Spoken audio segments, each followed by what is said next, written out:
So let's go. Let's have a look at what are alternating square knot rows or alternating square knots. So here you can see that I have a few rows of square knots, and they are indeed alternating square knots. The first row, as you can see, starts from a row of lark's head knots. So these are the most regular mounting knots in macrame. The second row, each of the square knots are made in between two knots from the first row. So this is called an alternating square knot, and I'll show you how to make one. Let's go to the last row of square knots we have here. Let's just go in the middle somewhere.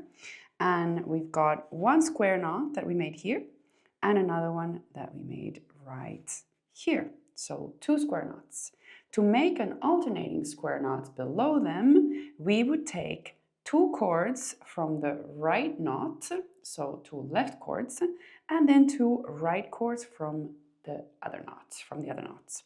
And we make a square knot here, in between these two knots. So a square knot, just to rehearse it a little bit, goes like this. You could start it with either one of these outer cords of the four cords. You always need four cords for a square knot. And I'm going to use the left one, but you could use the right one on top as well. So we bring one of the cords on top of the two middle cords like this. It kind of forms a figure 4. Then we bring the other knotting cord on top of that one, like this. And the same cord, we bring it below the middle cords, so the filler cords, and we pull it through the first figure 4 bend that we made, just like this. So this is 1/2 knot with the left cord on top. You could make it the other way around too. And then we just tighten this.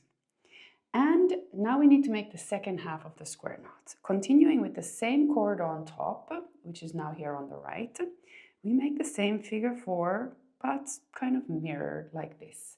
We bring the other cord on top of it, underneath the fillers and through this loop. And then we just tighten this one too. And as you can see, the same cord stayed on top the whole time. There. And because we made it in between the previous row square knots, it's an alternating square knot. And like this, we could just fill in the whole row of alternating square knots. I hope this was useful.